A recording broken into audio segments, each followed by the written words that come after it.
buenos días, bienvenidos a otro video de mi canal Estudiando Ongay. Quédate y seguime para más. El día de hoy vamos a tratar de presentar algunos aspectos generales sobre la materia psicopatología.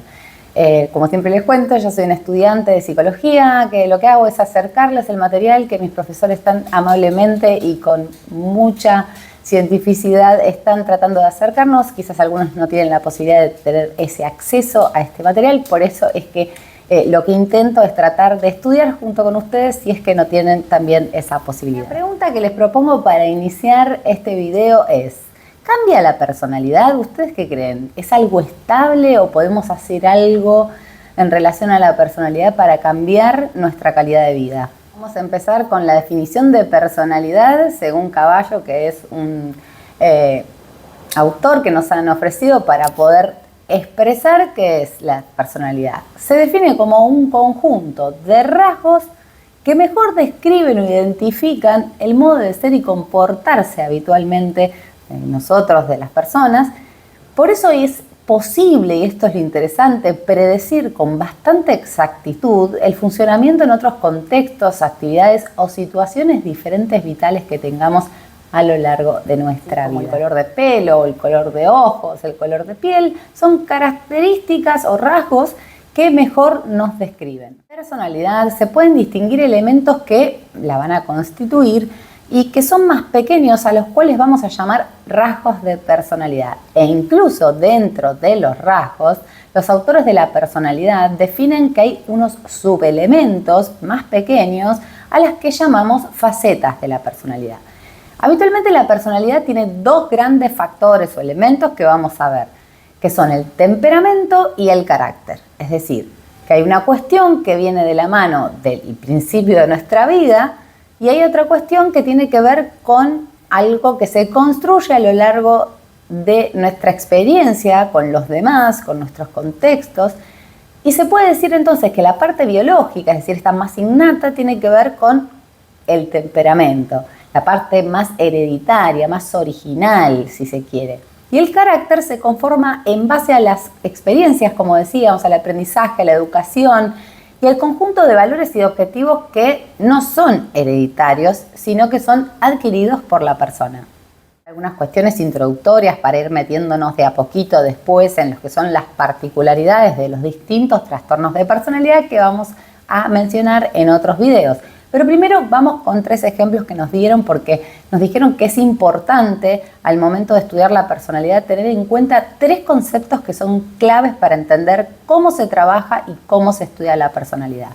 Vamos a ver posturas clásicas respecto a lo que es el tema del cambio y la estabilidad de la personalidad, es decir, esto que decíamos al inicio, ¿no? Si la personalidad cambia, si no cambia. Siempre corre, como vieron, una suerte de mito urbano, nos decían, acerca de la inflexibilidad de la personalidad. Entonces, a nosotros nos enseñaron que había que acercarnos de a poco a lo que era el constructo, si se quiere, de la personalidad para poder dirimir estas cuestiones y debatirlas. Bueno, y un poco despoleando el final del video, voy a decir que si no tuviéramos la posibilidad de intervenir en esas cuestiones respecto a la personalidad de gente que viene a consultorio, puede venir en el futuro cuando seamos psicólogos, bueno, mucho trabajo en muchos aspectos no tendríamos para hacer. Y por último, también vamos a tratar de abordar las intervenciones posibles. Estos conceptos que voy a trabajar ahora tienen que ver con un paper de Óscar Pérez Martínez que data del 2006, donde se hicieron estudios que en realidad lo que hacen es demostrar que hay efectos de nuestra personalidad, es decir, hay consecuencias en función de nuestra personalidad en la vida cotidiana. Efectos que muestran en forma sólida en estos papers que les decía, cómo de alguna manera nos modifica las situaciones a nivel interpersonal, individual e institucional la personalidad. Es decir, tiene un efecto nuestra personalidad y un efecto contundente. Nos han contado, por ejemplo, que hay variables de la personalidad que están relacionadas con el ser más feliz, con estar más sano a nivel corporal, a nivel físico y a nivel mental o psicológico, y tener una mayor vida espiritual. Y por otra parte, nos han dicho también que hay estilos de personalidad que se relacionan con relaciones afectivas más saludables, relaciones de pares, relaciones de pareja, de amigos, de familia. Como también decimos que hay investigaciones que demuestran que hay ciertas variables, es decir, ciertas dimensiones de la personalidad, de eso se trata un poco lo que vamos a trabajar en esta materia Psicopatología 2, que están vinculadas fundamentalmente a un mayor desempeño y satisfacción en el trabajo, el compromiso con nuestra comunidad o inclusive variables de personalidad extendidas con ideologías políticas. Entonces, esta investigación que vamos a mostrarles, que nos ha mostrado a nosotros, recaba datos de un montón de otras investigaciones, es decir, son científicas. Y bueno, a diferencia de otras áreas de la psicología o otras áreas de psicoterapia, es que estos resultados realmente fueron la mayoría replicados. ¿Y qué quiere decir esto dentro de lo que es la ciencia, digamos, lo empírico? Esto tiene que ver con la crisis de replicabilidad, es decir, que no se replican. Alguien publica una cosa y le da un resultado y nunca más se vuelve a tocar justamente eso de la misma manera, sino que quizás se vuelve a revisitar el tema de alguna manera, pero con otras variables, es decir, con algo nuevo para decir. Y eso no significaría poder, digamos, dirimir si eso se sostiene en el tiempo. Entonces, nos dieron el ejemplo de que se descubre que a mayores niveles de responsabilidad, por ejemplo, se podría colegir o relacionar a una ideología política de centro-derecha, supóngase un ejemplo. Pero eso nunca más se vuelve a hacer, ¿no? Entonces lo que tenemos que hacer para poder entender esto como una ciencia, algo empírico que me dé un mismo resultado de nuevo, es abordarlo desde una cuestión más específica y realmente concienzuda a nivel, digamos, longitudinal. Los resultados sobre los que vamos a hablar en el video nos muestran, no son una mera revisión sistemática, no son cuestiones caprichosas, sino que tienen un basamento sólido por haberse replicado exactamente de la misma manera. Vamos a lo que es el poder predictivo de la personalidad. Quédense. Vamos a ver que los rasgos de personalidad pueden ser muy fuertes en relación a la predicción, como veníamos hablando, de ciertos fenómenos. Y el primero de estos fenómenos que vamos a tratar de poner como ejemplo es el de la mortalidad. Acá les voy a mostrar un dibujo en donde, por ejemplo, podemos ver low consciousness, low extroversion, son bajos niveles de responsabilidad y de extroversión, que están relacionados a mayores niveles de mortalidad. O sea, fíjense ustedes, estas dos variables son muchísimo mejores predictoras que el coeficiente intelectual como uno pensaría o que el estatus económico. Entonces, hay indicadores más comunes, como los ingresos, que uno podríamos pensar que alguien que tiene ingresos bajos está más cerca de la mortalidad. No, bueno, no. Hay otras variables de personalidad que se relacionan con mayores niveles de mortalidad. Ustedes se fijan acá. Nos explicaron que si lo pensamos de una manera más genérica, tiene sentido. El ejemplo que vamos a tratar de mostrar, este fenómeno, es el divorcio. De nuevo, nos dicen, ¿no? Como que hay baja agradabilidad y alto neuroticismo que están relacionadas con una alta tasa de divorcio. Baja agradabilidad, después lo vamos a ver en otros videos, pero sería como baja empatía, es decir, no me puedo poner en el lugar del otro. Y alto neuroticismo, que es una predisposición natural de ver las formas de las cosas todas negativas. Entonces, experimento situaciones negativas y son muy buenos predictores para lo que es el divorcio. Mostraron, por ejemplo, la diferencia que hay con el nivel socioeconómico. Entonces, uno pensaría que podría ser un tema o sea, que falte plata, ¿no? Que hiciera que las parejas se divorciaran más, pero no. Es bastante más predictor tener baja empatía, o una de las dos partes de la pareja tiene baja empatía, no se puede poner en el lugar del otro, o el neuroticismo, que es ver las cosas de forma negativa en forma permanente y verles todo el lado, digamos, de bajón a las cuestiones. Y si vemos las correlaciones, si se acuerdan un poco, yo tuve que hacer memoria, ¿no?, de estadística, el máximo que da acá es 0.3. Sigue siendo una correlación baja, pero el resto son mucho más bajas. Si se fijan, acá está 0.15, 0.18, es decir, la correlación con el nivel socioeconómico está en 0.5. O sea que claramente acá más predictor son las cuestiones que habíamos mencionado de tener baja empatía o el neuroticismo, ver las cosas negativas. A ver el fenómeno en lo laboral. O sea, acá nos dijeron que los rasgos de personalidad más predictores son el coeficiente intelectual, lo que nos hace ver la predicción de ingresos en trabajos. O sea, si sos más inteligente, vas a tener un mejor sueldo. Ciertos rasgos de personalidad que te predisponen, por decirlo así, a tener un mejor sueldo. Entonces, Acá están los genéricos, no dice cuáles son los rasgos que hacen que esa persona tenga un mejor sueldo, pero nos dijeron que son principalmente los que tienen mayor rigidez cognitiva con un mayor nivel de ingresos relacionados, ¿no? A mayor rigidez cognitiva, mayor nivel de ingresos. Luego de los que vimos, vamos a 3 cuestiones importantes que mencioné al inicio para entender la personalidad. Vamos a hablar de la estructura, los mecanismos o procesos y el proceso a lo largo del tiempo, ¿sí? Entonces, para entender la estructura, vamos a tratar de colegirlo con un cubo, el engranaje a justamente lo que sería un engranaje de un mecanismo y el reloj de arena para entender el proceso a lo largo del tiempo. Es importante estudiar la estructura cuando vamos acercándonos al tema de la personalidad en psicopatología, bueno, porque se empezó a estudiar la estructura de los conceptos psicológicos para proveer de alguna manera una descripción, en primer lugar, de las diferencias individuales en la conducta, que fue justamente la razón por la cual se investiga históricamente la personalidad. En segundo lugar, la idea de una búsqueda de patrones sistemáticos de covariación a nivel poblacional es porque hablamos de buscar patrones sistemáticos de covariación para cuantificar una serie de variables. Vamos a ver si se relacionan, cómo se relacionan, si se relacionan de manera estable, es decir, en distintas poblaciones, en una misma población, pero a lo largo del tiempo, en distintos estudios. Eso es lo que permite identificar las estructuras. Si, por ejemplo, nos dijeron de repente, sistemáticamente, me voy dando cuenta que el perfeccionismo es un rasgo, se relaciona con la autocrítica. Si pensamos en esas 2 variables de personalidad, ¿no? Podemos empezar a sacar conclusiones. Por ejemplo, si en chicos, adultos de América Latina, de India, de Estados Unidos, se dan esas cuestiones, ese conjunto de relaciones, si se quiere, están hablando de un patrón estable, que es lo que queremos tratar de encontrar para hacerlo un poco más científico, un patrón estable dentro de la personalidad. Esto es lo que se busca a través de los estudios que nos hablan de estructura.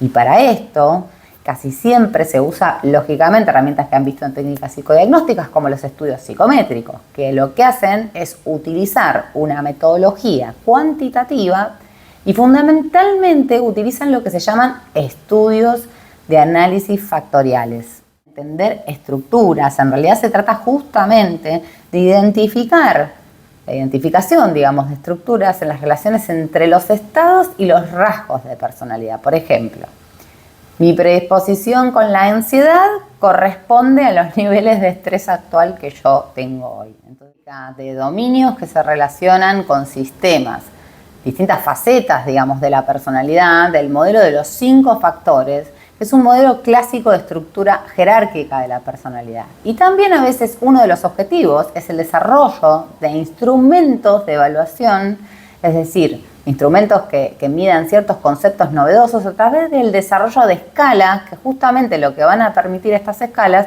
es cuantificar. Acá vamos a tratar de mostrar una escala que nos dieron de personalidad, en donde hay distintos niveles de personalidad que tienen una X cantidad de ítems que supuestamente están relacionados con problemas de ansiedad, X cantidad de ítems que están relacionados con problemas de autodirección, es decir, proposicionales o self-direction, que es la orientación hacia el self, ítems dedicados a evaluar, la empatía, la intimidad.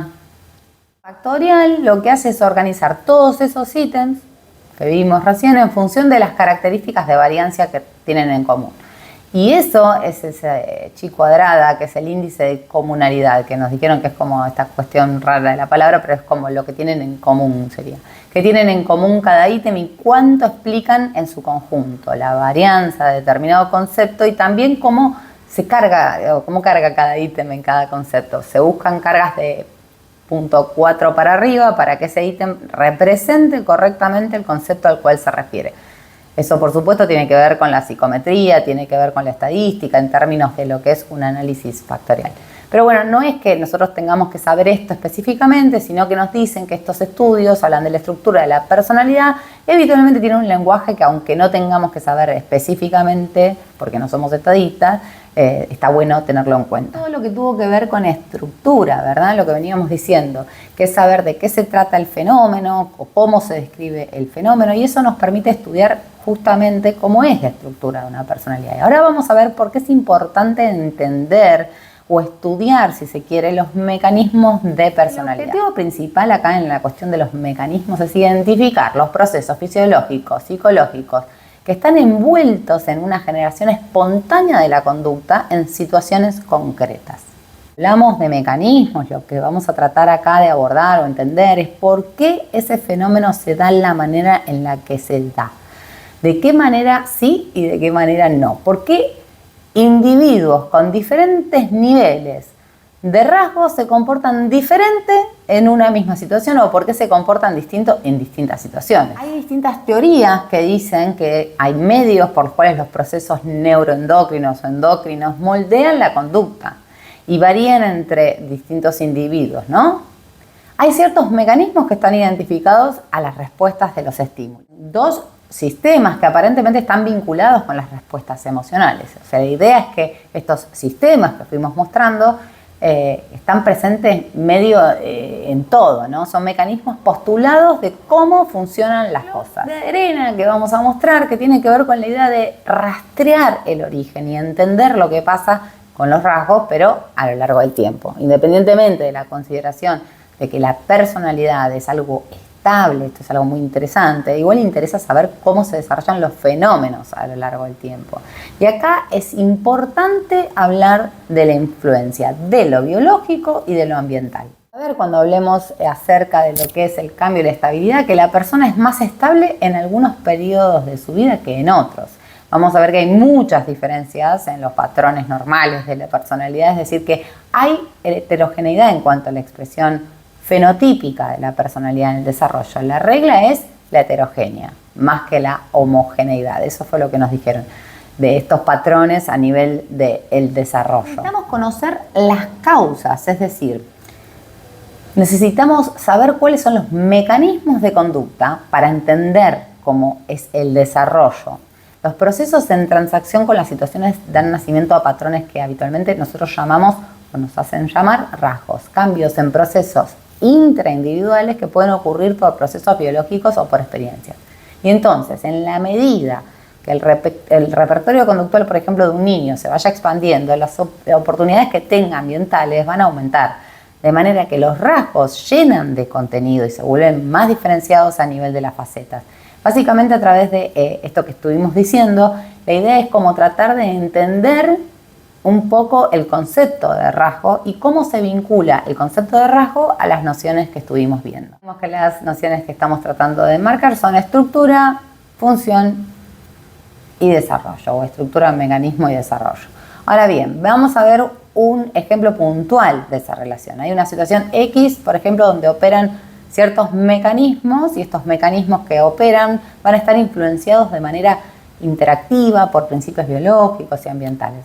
Es decir, con una impronta que es genética, que se transmite, como decíamos, a través de la descendencia, la herencia y las experiencias puntuales, que esto es lo ambiental, que es justamente la manera de ver y de hacer que esos mecanismos den lugar al fortalecimiento o a la observación externa de cierta estructura. Es decir, nosotros vemos la conducta, vemos que alguien llega puntual y podemos saber que esa persona es responsable. ¿Por qué? Porque ahí opera lo empírico. Entonces estamos viendo una cuestión que puede tener que ver con la genética de su familia, y que todos han sido puntuales, y también la manera de ver y hacer que tuvieron sus familiares en su vida. Las situaciones también van a dar o armar distintas estructuras con mecanismos similares analogables.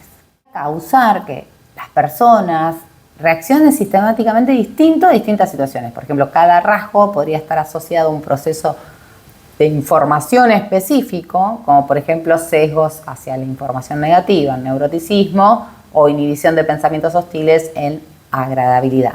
Procesos afectivos, que fíjense que copado está estrechamente ligados a procesos cognitivos, como emociones discretas involucradas en evaluaciones cognitivas. Se hace, como veníamos diciendo, a través de estudios longitudinales intensivos, donde se trabaja más que nada con las emociones generales, ¿no? Más que con las discretas, por ejemplo, positividad o negatividad en lugar de depresión, tristeza o irritabilidad.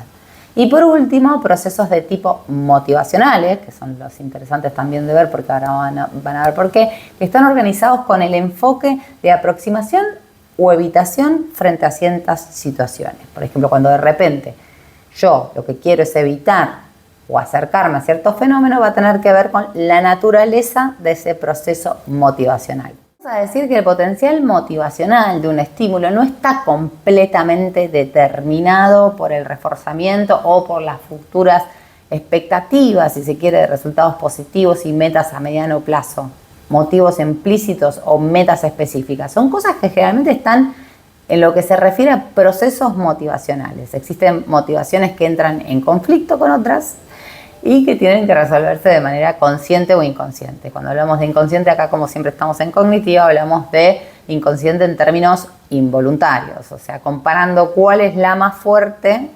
Entonces, entre, por ejemplo, un ejemplo que nos dieron, entre el deseo de comer versus el deseo de comer con modales. Si estas dos motivaciones conflictivas, básicamente, va a pasar que va a ganar la que justamente es más fuerte, y esa fortaleza va a tener que ver con fenómenos internos y externos. Representaciones mentales se solapan y lo que hacen es dejar que exista una covariación intraindividual.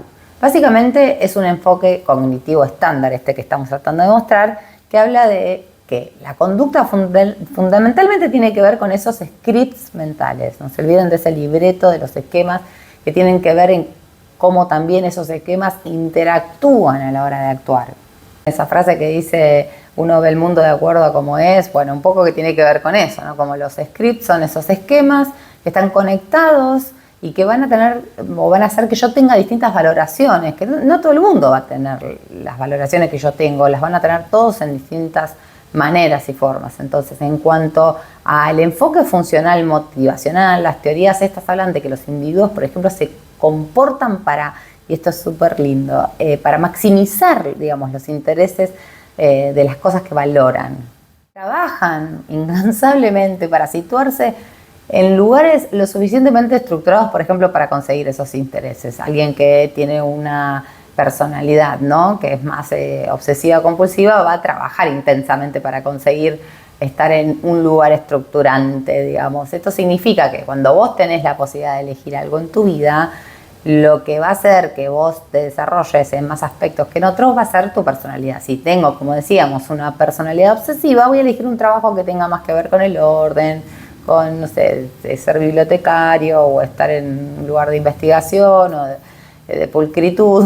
Es decir, va a maximizar esos rasgos obsesivos y es más probable que consiga un trabajo de esta índole a que consiga un trabajo de, no sé, seguridad o actor en escenas de riesgo. Entonces, cuando estos niveles son alcanzados, y acá está lo interesante, existe justamente menos presión por cambiar la conducta.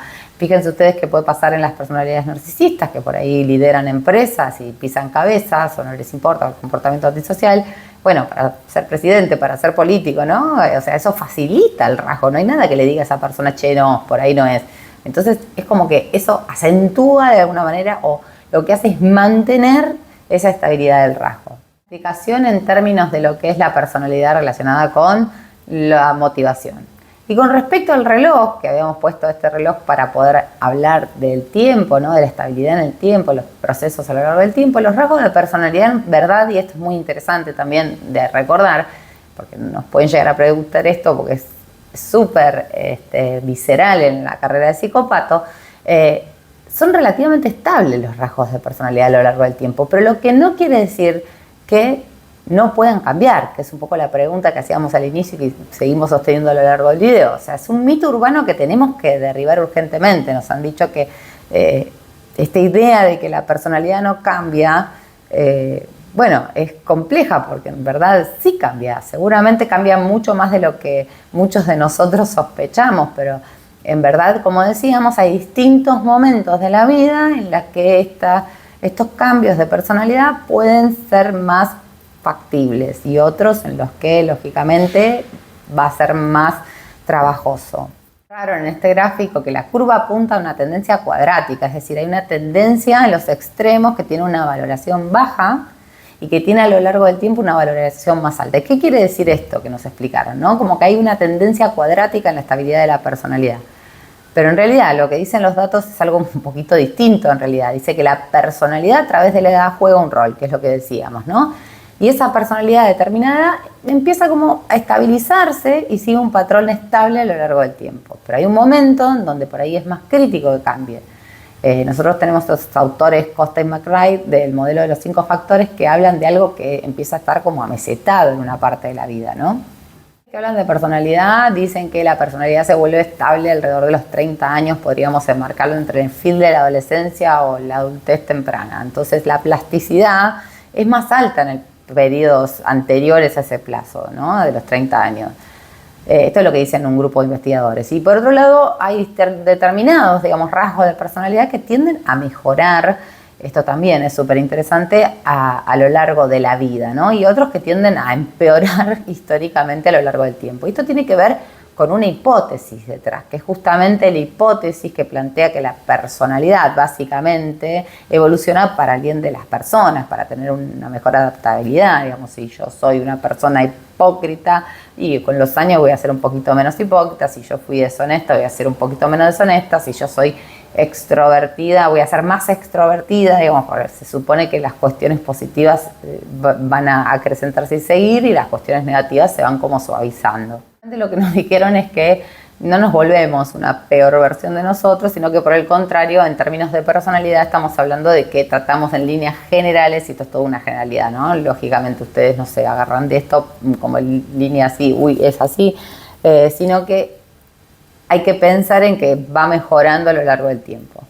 La personalidad podemos decir que la personalidad cambia, ¿no? La personalidad cambia de acuerdo al principio de madurez. En la adultez temprana, es lo que decíamos, se incrementan en promedio estos rasgos adaptativos y socialmente deseables, que es lo que se espera de mí. Hay un patrón como estable respecto a ciertos rasgos que prevalecen a lo largo del tiempo. Entonces cada persona tiene una manera particular de hacer este proceso, ¿no? Hay una tendencia a ciertos rasgos que prevalecen y otras que lógicamente no tanto. Cada persona tiene su manera particular de manifestar estos cambios, ¿no? En resumidas cuentas, entonces, ¿qué podemos decir hoy sobre el cambio de personalidad? Bueno, ya a esta altura tendríamos que saberlo, es un patrón mixto de estabilidad y cambio a la vez. Me gustó un montón porque explica bastante, o sea, si vamos a ver que vos viviste 90 años y 90 años viviste más o menos con la misma estatura, sí, es verdad. Lo que pasa es que, bueno, en algún momento tuviste una estatura como más de meseta, ¿no? En el comienzo tuviste muchísimos cambios en la altura y llegaste a cierta estabilidad y después hubo cambios, te fuiste achicando un poquito, pero bueno, más o menos es como el promedio, ¿no? Entonces, no es un cambio radical como al inicio, ¿no? Es una analogía un poco con lo que pasa con respecto a la personalidad, solo que el cambio al final de la personalidad, el cambio adaptativo, es un poco más pronunciado que el cambio que se hace en la altura, ¿no? Lo que nos dicen es que justamente estamos seteados de alguna manera para agradar a los demás y que entonces uno trate de ir mejorando y se mantenga eso a lo largo del tiempo y que mejore. Mucha gente igual de todas maneras cambia de forma muy diferente a la norma y eso es lo que hablábamos antes respecto a que prevalece la heterogeneidad más que la homogeneidad.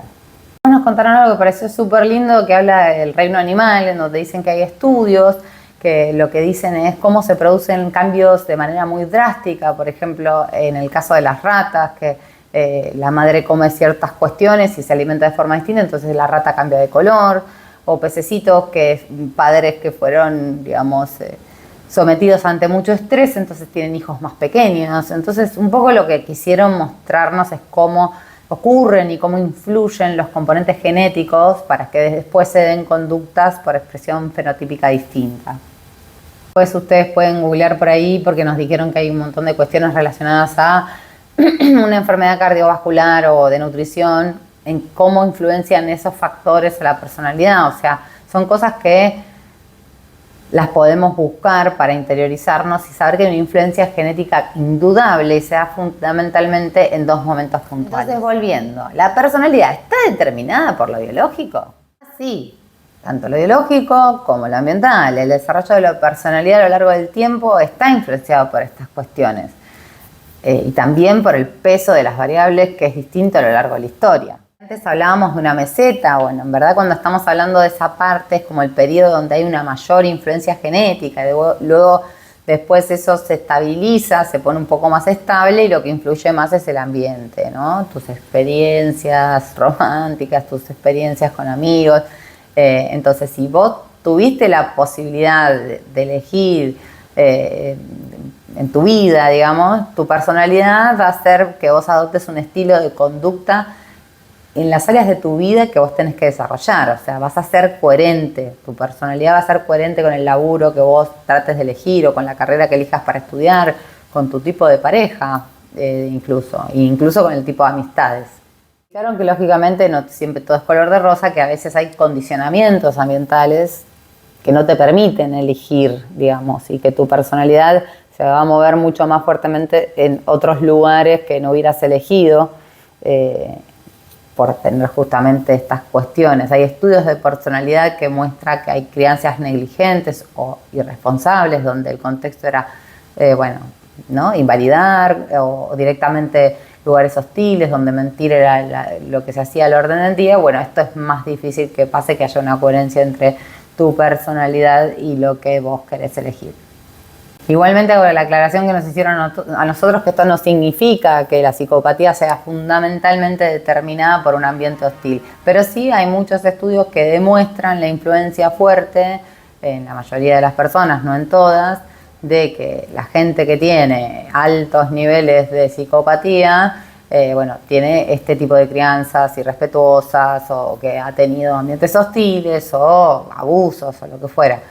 De todas maneras, también hay, digamos, altos niveles de psicopatía en entornos casi perfectos y no sabemos bien, porque ahí está el tema de que a veces no conocemos las causas, ¿no? Como se nos va de las manos un poco la etiología, la causa, ¿no? Como que no sabemos por qué.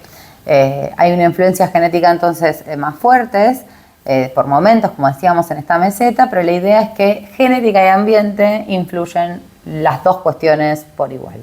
Preguntarnos, ¿las intervenciones producen cambios? Bueno, lógicamente venimos diciendo que al principio se pensaba que la personalidad era algo duro, inflexible. Bueno, ya sabemos que no. Y bueno, a nivel psicológico sí hay mucho que demuestra que sí se producen cambios. Bueno, en términos psicológicos se producen cambios, sobre todo en los casos de neuroticismo, o que se experienciar estas cuestiones todas en forma negativa, o sentir ansiedad, o ponerse nervioso, o deprimirse, son las personas que tienen más posibilidades de cambio.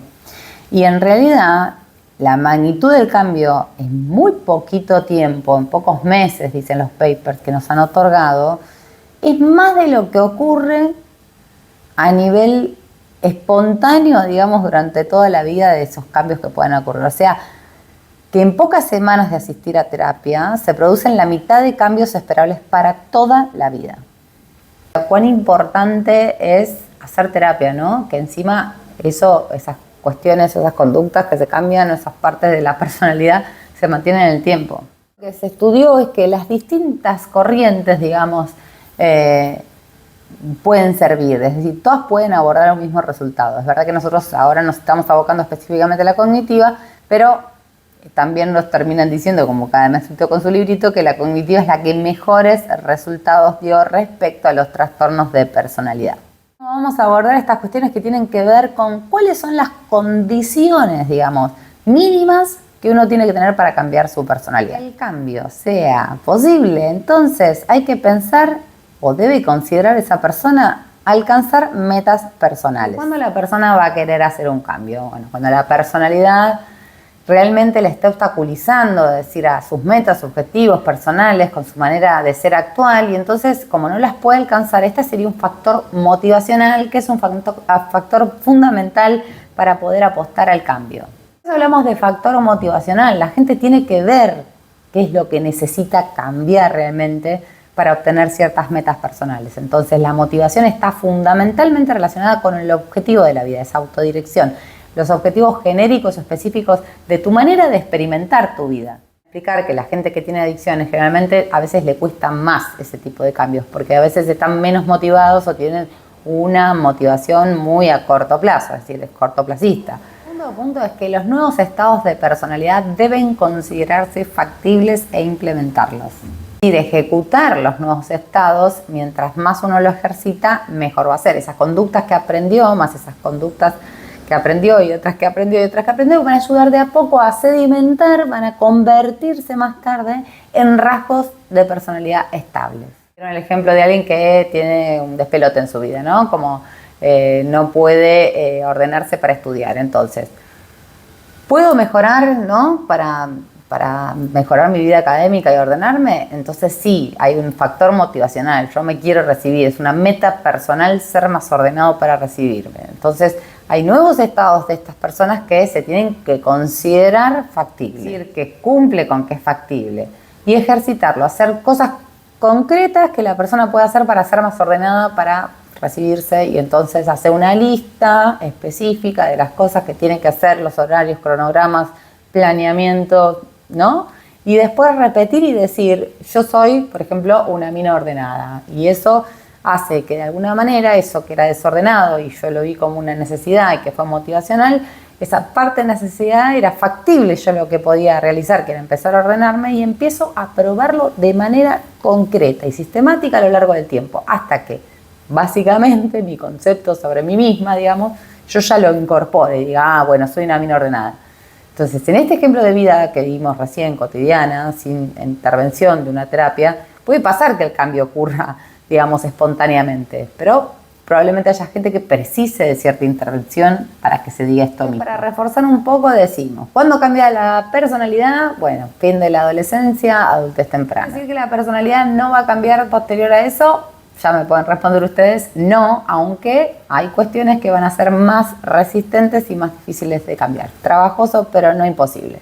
También, entonces, como veníamos diciendo, aquellos scripts, aquellas cuestiones que hacen que se formen mis esquemas, en donde yo a partir de esos esquemas me relaciono conmigo mismo, con el mundo y con el futuro. ¿Cómo se cambia? Bueno, lo que hemos venido estudiando es que a lo largo de un periodo no tan largo, digamos, como en otras terapias psicoanalíticas, en 6 semanas aproximadamente, y esto es medio como, agárrenlo con pinzas, es una frecuencia media en donde por una vez por semana, en 6 semanas yo ya puedo empezar a notar cambios de esa personalidad. Lógicamente acá estamos haciendo un sesgo porque puede ser que esa persona venga con un trastorno de personalidad, pero que sea comórbil, y ya lo vamos a ver, con un trastorno del eje 1, por ejemplo, un trastorno depresivo mayor, trastorno mental, no un trastorno de personalidad que estamos abordando en este momento.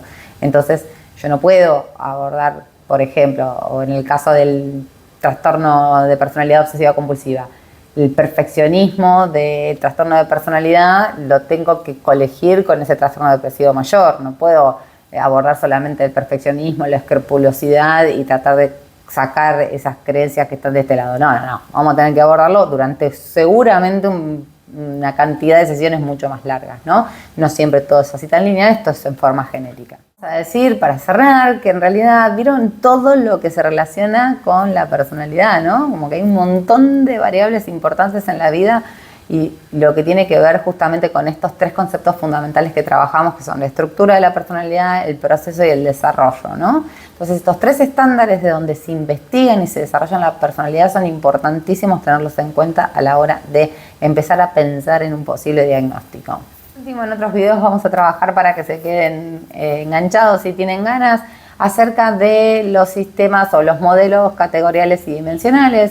Lo que estuvimos viendo hoy tiene que ver más con una cuestión de rasgos que se puede encontrar en lo que sería la sección 3 del DSM-5, pero es verdad que vamos a trabajar en posteriores videos acerca de lo que son los trastornos de personalidad de la sección 2 en un sistema meramente categorial, es decir, entras o no entras, son sesgos, digamos, por estas características entras o no entras. En cambio, el dimensional, que es un poco el que estuvimos hablando ahora para adentrarnos en lo que es personalidad, propone un sistema un poco más, digamos, subjetivante, si se quiere, más complejo y menos simplista que el categorial, pero que lo que hace es tratar de abordar de alguna manera por estos rasgos y facetas de personalidad, como el neuroticismo, como la agradabilidad y todo esto que estuvimos mencionando, tratamientos más acordes, más asertivos, más cortos y contemplativos de esa persona en particular. Bueno, espero que les haya gustado y que les sirva, y nos vemos en estos videos. ¡Chau!